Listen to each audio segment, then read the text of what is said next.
welcome back to my channel. My name's Katie. In this video I'm going to do part 2 of my 2019 makeup favourites.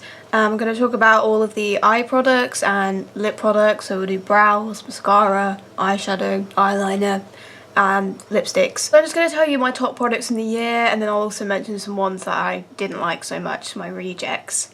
So the first category we're going to start with is brows. So I've got a shit ton of micro brow pencils that I've really enjoyed this year. I've got 3 gels. So 2 of the gels I'm going to mention as my favourites are in this sort of format. So it's like, so they come in these tubes, and instead of brushes attached to the lid, they have dough foot, so you just kind of like paint your brows on. I mean, there's many different ways you could apply it. I've seen some people literally put the dough foot straight into their brow, but for me, I could not do that. So I think I've tried like about 4 or 5 in this format. Yeah, there was a W7 one I tried, Technic one I tried, and the Maybelline Tattoo one I tried.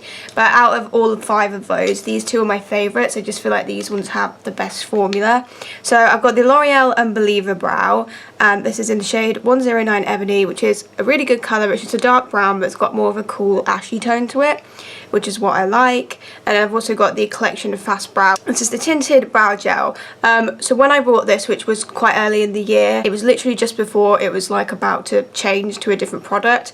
I think it's called the Incredibrow or something like that now, but I'm like 99% sure that is probably the same formula. It's the same sort of like application style, where it's literally like a tube like this with a dough foot.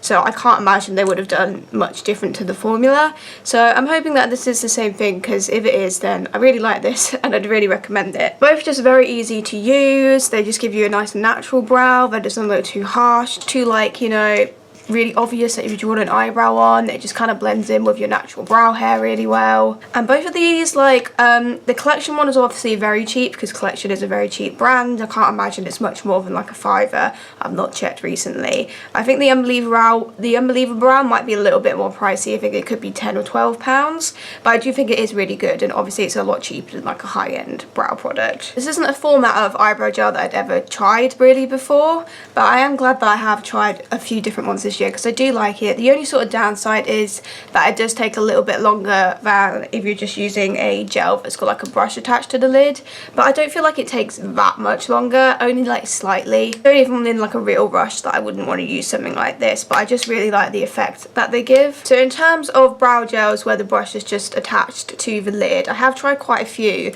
This is the only one really that I would say is an ultimate favourite, and I do like this like a lot. It rivals my Benefit Give Me Brows. I can't include these because I technically tried it right at the end of last year, so they were in my 2018 favourites, but I have continued to use the Benefit Give Me Brow like throughout this year, and I love this. But in my opinion, this is a dupe. So this is the e.l.f. Wow Brow Gel. Again, this is a good shade. I think the shade's neutral brown. It's either worn off or, oh no, it's here. It's deep brown, not neutral brown, deep brown. But again, it's a great colour. It's not too warm, it's not too chocolatey, it's just a nice sort of cool toned brown, but they have loads of different shades of it. It's got a perfect like small brush, so I can get a nice like precise application. It doesn't go splodgy at all. There's not tons of excess product. I only feel like I have to tap it slightly on the back of my hands to get off excess.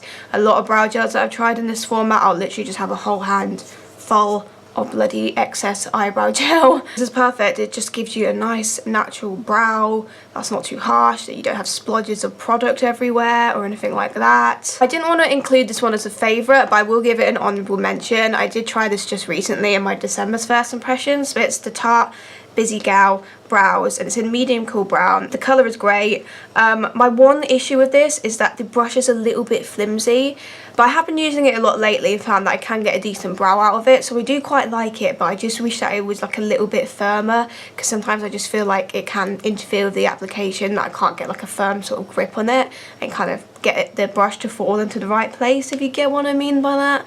But I will give an honourable mention because I do quite like it. It's just that one issue with the brush being a bit flimsy, but I like the effect it gives. I like how small the brush is, so I can get in there intricately. Other than that, I have tried a lot of other brows in that format, and some of them were like decent. They weren't too bad, but for me, they just either had too much excess, or they just looked a bit too like thick and splodgy on the brows. In terms of micro brow pencils, I honestly feel like I could have mentioned probably like all of the ones I tried this year. I've got so many really good ones. I'm literally holding like 7 in my hands now, and I really think all of these are great and I would recommend all of them. Most of these, if not all of these, are quite affordable, cheap as well, so you definitely do not need to spend a lot of money on a micro brow pencil. There's so many affordable options. So I've got the Revolution brow pencil. This is in dark brown. Don't confuse this with the original Revolution Pro micro brow pencil, although I have got this micro pencil from Revolution Pro. This is also in dark brown. It's just called the brow pencil.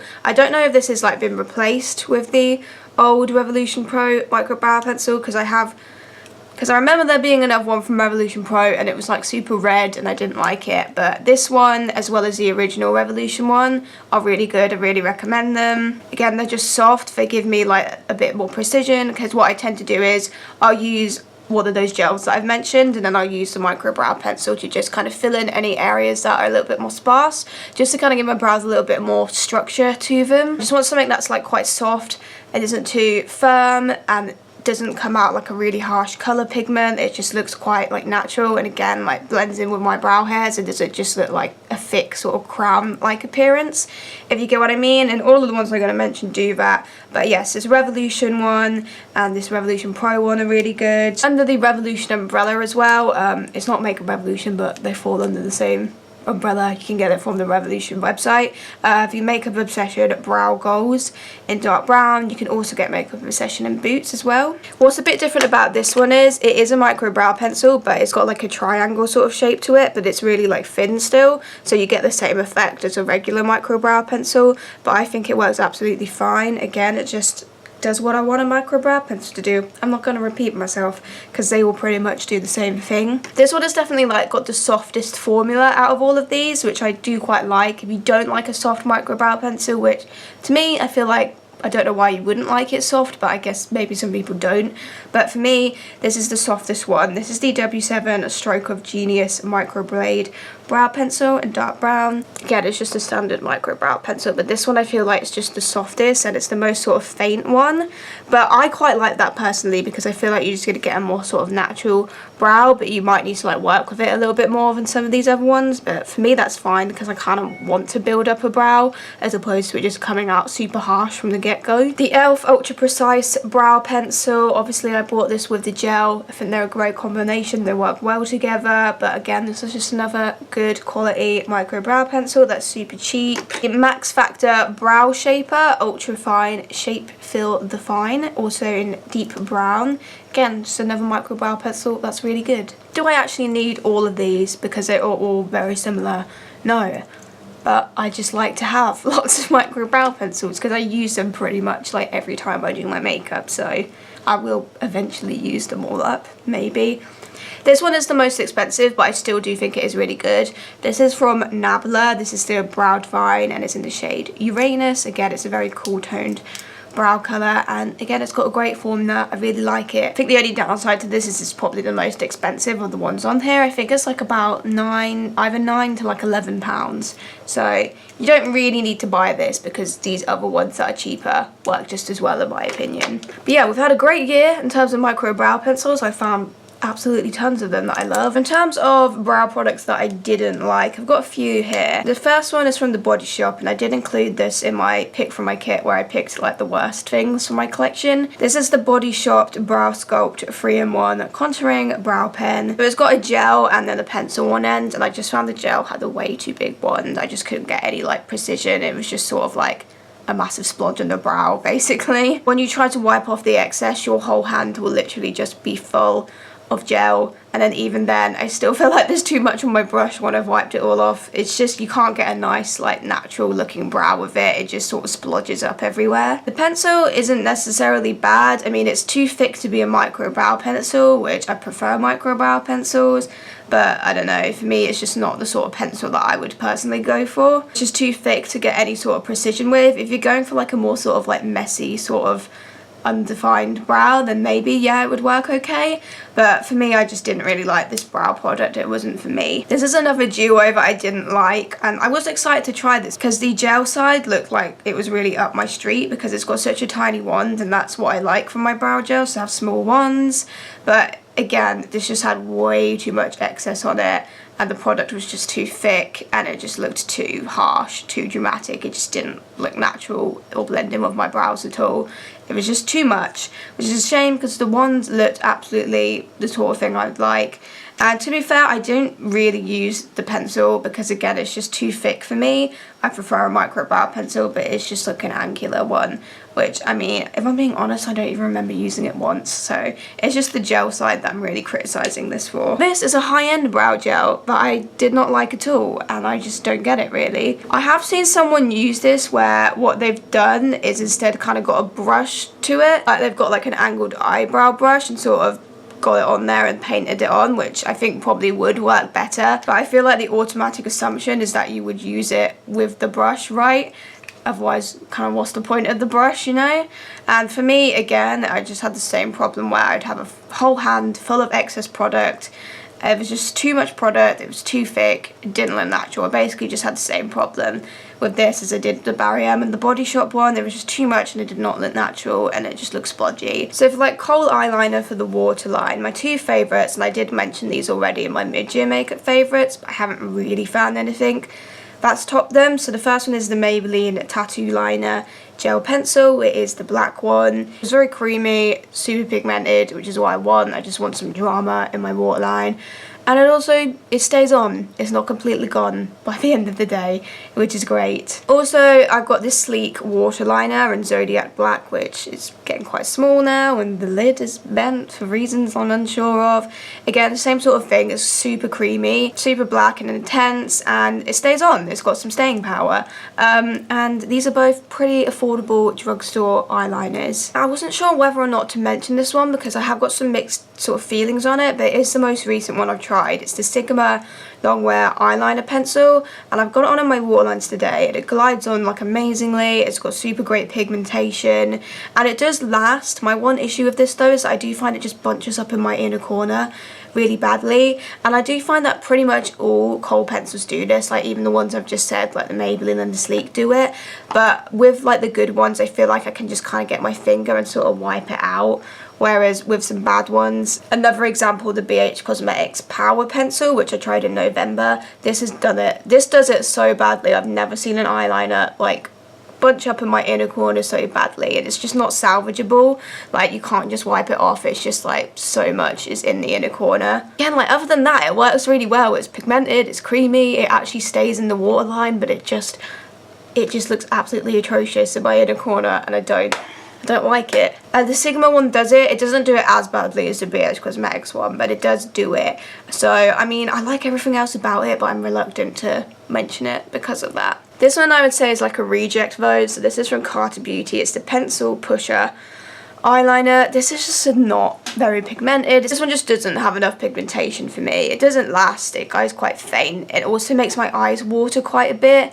I do find that I had a lot of eye irritation when I was using this. This one I would avoid. I mean, it's not like it's expensive or anything, but I'd still avoid this one from Carter Beauty. In terms of liquid liner, I only tried like about 4 or 5 this year. I didn't try loads. The two that I've liked the most that I've used, these are both from Bourjois. They're both the liner features. One is slim though, and one is extra slim, but I get along with both of them. Obviously the slim one has just got a slightly thinner applicator. I used the slim one today. I just find them pretty easy to use. They've got pigmentation, they're quite dramatic. I bought these like I think around like April time maybe, so mine are starting to kind of dry up a little bit. They're not as like flexible as they were when I first got them. I do feel like I need to work a bit more of them when I use them now, but when I first got them they were really like good. I just thought they were pretty foolproof liquid eyeliners. The only other two I tried was the Maybelline Tattoo Eyeliner, which, I don't know, for me I just found that a little bit hard to use, and I just found the formula a little bit like gloopy and thick, and it'd get all embedded in my eyelashes. And then I tried this one recently, the Tarte Clay Paint Liner, which is one that you kind of use a brush to apply. It takes absolutely ages to apply, and in my opinion it's not the most dramatic black. Like, it is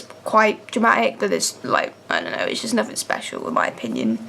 I just find it hard to use. Okay, so I'll talk about my favourite mascaras now, and most of these are dried up because mascaras tends to be the fastest product that I use. Like, I'll get like about 2 months use out of it, and then it's kind of like I've used all the product or it's dried up.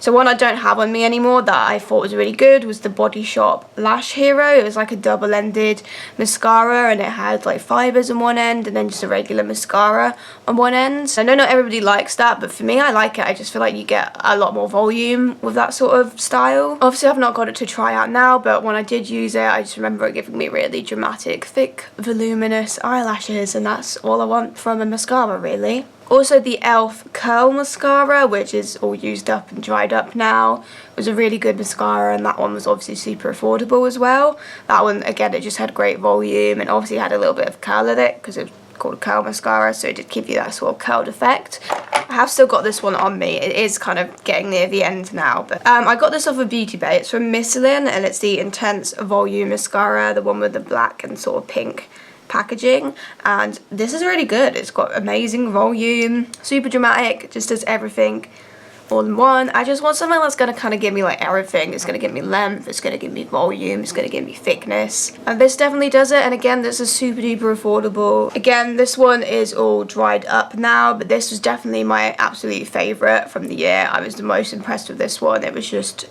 so dramatic. It just did insane things to my eyelashes. Collection Lash Surge Mascara. I think it was August that I tried it, and like I got through it so fast because I basically used it every day because it was so goddamn good. It was just like, how can I have this in my collection and not use it? It's just thick, it was volumizing, it looked like false lashes. It was just insane, and I will definitely be buying some more of those next year, that's for sure. I need them in my life. That's the thing, when you find a really good mascara, you just want to keep rebuying it, but then I also want to try new things for first impressions, so it's just like, what do I do? I would say are my ultimate favourite mascaras that I've tried this year. I just think they're great. I would repurchase all of those. I'd give these two an honourable mention. I don't think they're quite top 5 material, but I think they're really good.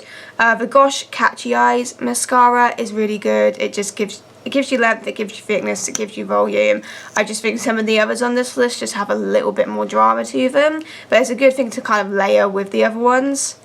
And the same with the L'Oreal Bambi Eye False Lash Mascara. I don't like it as much as other L'Oreal mascaras I've used in the past. I just wish it packed a little bit more punch, if you get what I mean. Like, it's so close to being amazing, but just not quite. Again, I layer it a lot. If I layer both of these two together, I do feel like I get that look of the top 5, but just by themselves I feel like they're so close to being there, but just not quite. But I would give these an honourable mention. I don't want super duper dramatic lashes, but you do want some length and some volume, then I definitely would recommend these. So I'm pretty sure those were all like drugstore affordable ones, but generally speaking I don't buy high-end mascaras because, as I said, I use them up so fast, and I just don't like the idea of like buying like a £25 mascara, then using it and it's gone in like 3 weeks or a month. I don't know, I don't like that. I used the collection one up in like a month, but it was like £4.99, so it's like, okay, whatever. If I bought like the Too Faced Better Than Sex, something that's like £23, and I have tried a mini of that and I don't even think it's that good. Just be upset when it was gone. So we're going to talk about eyeshadow now. Before I go into palettes, I will just mention this. I definitely need to buy some more. I am thinking of maybe doing like another Kiko haul at some point next year, but this is the Kiko Glitter Shower eyeshadow. It's in 02. It's a beautiful like rose gold colour. It's absolutely stunning. It's so pigmented. When you swatch it, it just looks absolutely insane, and just the pigmentation just keeps going on and on. Like, just look at that. That is mental. And you could just see all the sparkle in it, and it's just so beautiful. And next time I do a Kiko order, which I definitely will do one at some point next year, I am buying like the whole rest of the colours for this because it's absolutely stunning. So if you're into shimmery eyeshadows, then this is great. It's like the sort of thing where you could use it in combination with a look, but then you could also just use it like all over the lid if you just wanted a simple like sparkly eyeshadow look, which I have done a few times with this. And they're not super expensive, but again, if you were to buy like the whole of the colours, it probably would total up to be quite expensive, but I'm kind of thinking I'm probably going to end up doing it. So I tried quite a few eyeshadow palettes. A lot of eyeshadow palettes that I bought this year, and I was really excited to buy them, but then when I actually used them, I didn't think they were necessarily bad, but I just had a lot of issues of like blending and stuff, and I just couldn't get the looks that I wanted to get. So I felt like that about the Tammy X Revolution one, as well as the Certify Affinity palette. Like, I love the colour schemes of both of those, but I just feel like they're really difficult to get looks with. However, I'm definitely going to have another go next year at trying to get looks with the palettes that I already have in my collection and do like some sort of montage. I've been definitely getting way more creative and playing around with eyeshadow a lot more recently. I've been playing a lot more with eyeshadow lately, so I want to give the palettes that I've, you know, just said those things about another go next year. So I'm going to talk about the drugstore more affordable eyeshadow palettes first. These two would be my favourite in that category. So we've got the e.l.f. 18 Hit Wonders eyeshadow palette. Again, I think I got this in about April-May time, and honestly I fell in love with it. The shimmers are beautiful, the mattes are beautiful, and like the mattes just blended into each other really seamlessly, and like I just didn't have any issues with them like blending away into nothing that I do with some matte shades. Especially the yellow, I was really impressed with the yellow. So I was watching a video from Tati like a few months ago, it might be a bit less than that, where she like tried this palette, but she didn't even try it. She just swatched a few shades and was like, oh, I don't like it, and then basically said that it was a bad eyeshadow palette, but then she never even tried it on her eyes, and that just really bothered me. I mean, it's pretty common knowledge that just because an eyeshadow swatches badly, it doesn't necessarily mean it's going to translate badly onto the eyes. Like, I think it was the yellow she swatched in that video, and most yellows don't swatch well. Like, isn't that like a phenomenon that most yellows don't swatch well? I mean, correct me if I'm wrong. I'm sure there are some really like amazing high-end expensive yellows that do swatch well, but like when I swatch it though, like it does look a bit like, it doesn't look like amazing. I mean, like it's got vibrancy and stuff, but it does look a little bit, you know, like sort of patchy. Like, I will admit it doesn't swatch the best, but on the eyes, in my opinion, it performs really well. So I just don't feel like you can judge, I feel, with certain like particular shades. Like, I think when it comes to like a shimmer, for example, like how it swatches is probably going to be pretty accurate to how it performs in the eyes, but I think with mattes it's definitely a bit more like questionable, because like I just feel like generally speaking mattes don't always swatch great, but then they perform really well in the eyes. I mean, some mattes do swatch really well, but I think there was one shade in this palette that I didn't like so much, and that was Electric, which is this like bright looking blue, and it wasn't that it was bad, it's just that it doesn't look as vibrant in the pan as it does on the eyes. But I mean, other than that, I can't really criticise it. I think the shimmers in this, the silver, the moss one, are just like absolutely stunning. So I really like this palette personally. And another drugstore affordable one, this is from Revolution. This is the Shook eyeshadow palette. Yeah, it's got big packaging, it's a bit bulky. I can understand why people are put off by that. Like, I kind of agree, I don't really like how bulky it is. It kind of takes up so much room in my eyeshadow drawer. Again, it's quite like neutral in terms of you've got like a lot of warm shades, a lot of your sort of like basic shades that you'd use to make like a just simple glam look. And then obviously you've got some more exciting colours. You've got like some reds, some purples, some blues. So while it's not like a full-on rainbow palette, I do feel there is still like a lot of stuff there that you can be creative and play around with. And I was just really impressed with the formula. I thought that it performed super well. It's just like a go-to palette for like a sort of glam eyeshadow look for me, but then obviously I could do something a little bit more like out there with like the blue or the purple. But I just found that all of the warm mattes performed super well, super blendable, super pigmented. And then the shimmers were also just super duper stunning. I think this was like originally £20, but then I think it went down to £10, so I'm not exactly sure what the price is. But I mean, it's not like, it's not ridiculously cheap, but it's not super expensive either. I think it probably is a tenner at the moment, but in my opinion it's worth it. I think it is a really good quality eyeshadow. So these two are the most recent ones I've tried, and they're a bit more expensive, so I'm going to talk about this one first. So this is the third eyeshadow look I've done with it, and I am going to include it as a favourite because I actually am so impressed with how it's performed. Do you like my eyeshadow? What do you think? I mean, look at those shimmers.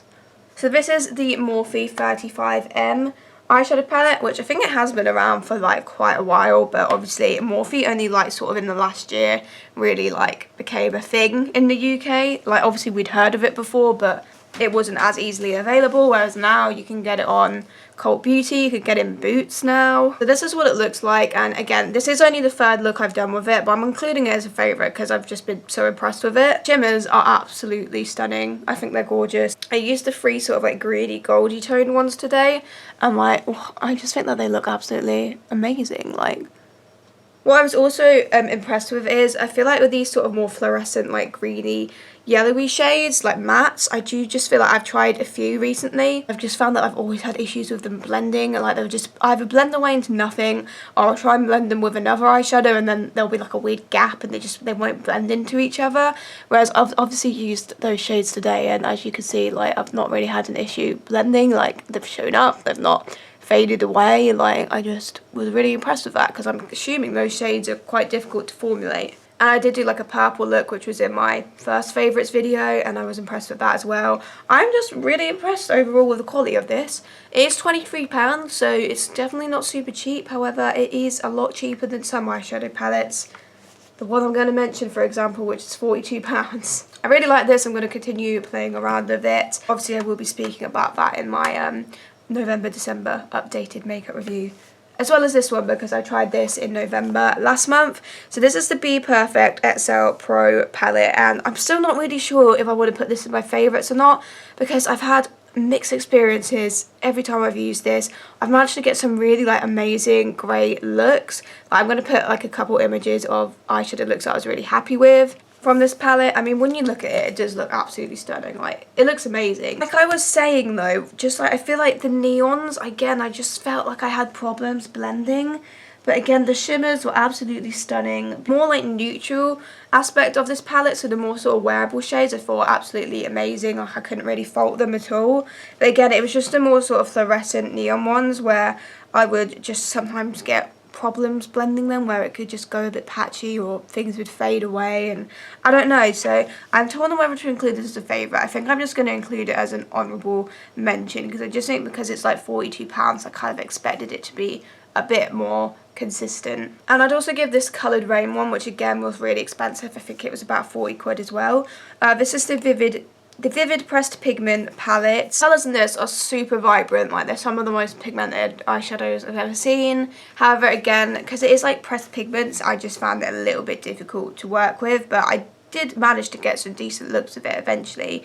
And obviously it's all matte as well, so you probably, unless you wanted to go for an all matte look, you would need to mix it with some other shimmers. Okay, so in terms of rejects, first of all, these like little moon glow pigments, what are they called? They're called pigment shakers, and I got like a massive set on Amazon and it had about 8 different colours in, and they're all like kind of neon fluorescent shades. So I've just got like a red one and an orange one here.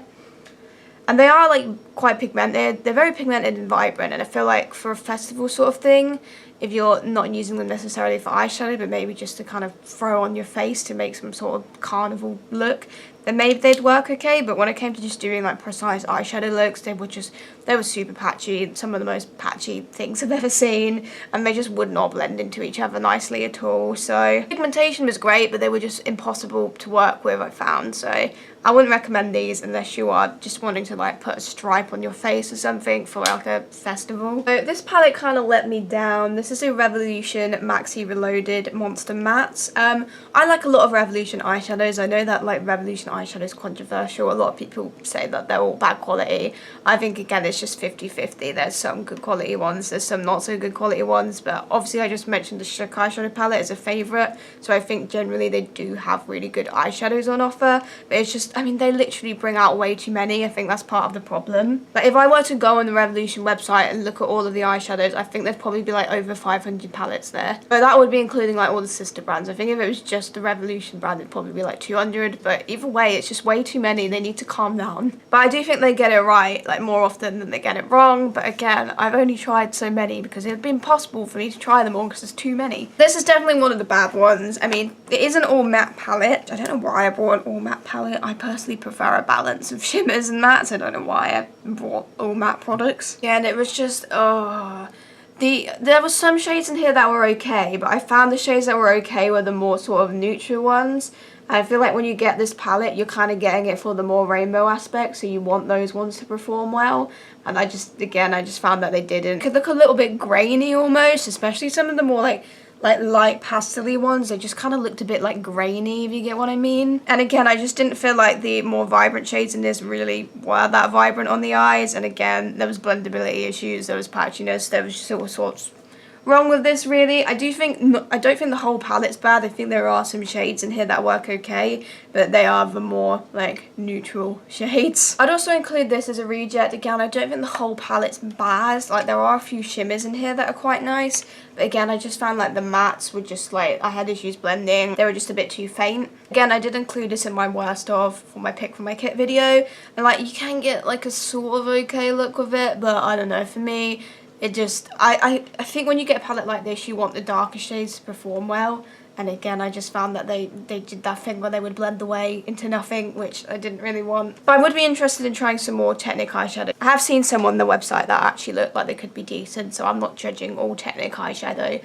Just this specific palette was a bit lackluster. Okay, so the last thing we're going to talk about is lip products. Didn't try any lip liners. So it's just plain lipsticks we're talking about, and something I've discovered about myself this year is that for me, the only lipsticks I really want to buy are bullet lips. Specifically nude bullet lips, and all of the ones I'm going to mention as favourites are nude bullet lips. And for me, I just want something that's got more of a matte formula, but it's still like creamy, like it glides on really smoothly, but then it just doesn't have a super sticky, super glossy finish. I tried this in January and it really annoys me because this is limited edition, and I've spoken about it a lot on my channel because I generally love this. This is my favourite of all of them, but it's just really annoying because it's discontinued.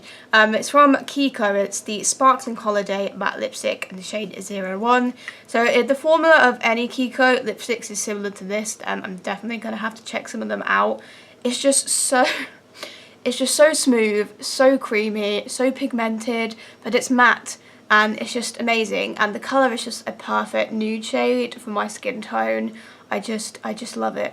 Again, if you don't really like matte lips, you're probably not going to like any of the ones that I talk about. Like, it's definitely the sort of thing where you'd probably want to moisturise your lips before you use it. Also from NYX, these are the Suede Matte Lipsticks. So I've got Munchies, which is a bit more of a deep grungy shade, so I used to be really into these grungy shades, and I still do like them quite a lot, but I feel like for me, I'm just going more so for like simple nude shades now. So I actually would probably more so go for the other one I have, which is Dainty Days, which is just more of a sort of standard nude. It's a little bit more of a pink toned nude, but it's really nice. Again, they're just very like matte, but they're creamy and they're pigmented, and that's just what I want, and I really like these, and I want to see if there's any more like nude shades in that collection. Also, these ones from Revolution Pro, I think they're called like natural satin lipsticks. I'm not sure, but I will put a screenshot of what their actual name is, but they're the ones of the leopard print packaging, and I've got cashmere and I've got stripped. Cashmere is more of a standard like nude with a bit more of like a browny orangey tone,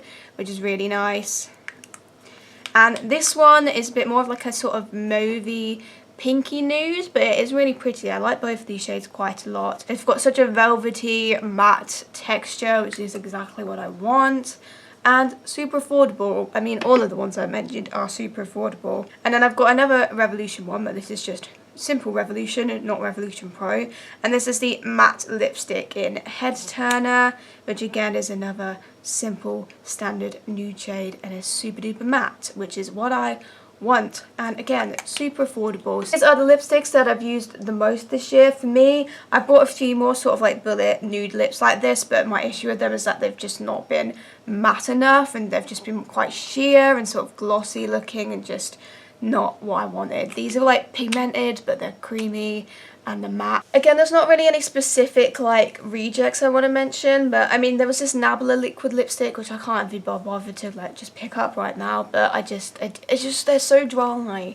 I've just properly gone off liquid lipsticks. They're just so dry. They settle into all the cracks, and I just found that that did not wear well as well. Like when I looked at it at the end of the day, it was literally disappeared from my lips. The thing with these is like they don't necessarily, like if you eat, they are obviously going to come off, which I don't expect them to, like last through food. I don't expect any lip product to last through food, but I think the thing I like about these is that they're so easy to top up because they're not dramatic colours. It's not like they're going to bleed everywhere all over your face, whereas if you like if I was like eating something with a red lip, I'd be so worried that that's going to smudge all over my face and just get everywhere.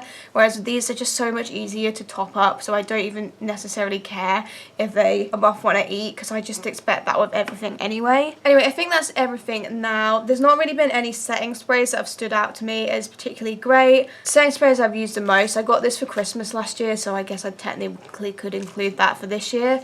It's the Urban Decay All Nighter, and I have used this the most. In fact, I have actually managed to go through a bottle because I got 2 for Christmas because my mum and dad both bought me one. Still don't feel like this really does anything amazing personally. Like, I like it. I'd rather have it on than not have it on, but for me, I'm just like, did it work miracles with my makeup? No. Like, I just didn't really notice any supreme difference for me.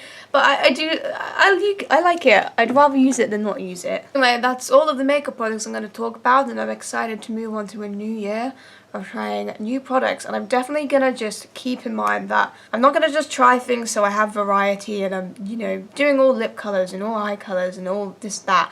I'm literally just going to buy the products that I know that I will use and that I'll like. For example, I'm not gonna buy like an eyebrow gel that has like a massive wand on it. I'm not gonna like buy a foundation that claims to be super duper dewy, because I've kind of realized that I don't really like super dewy foundations.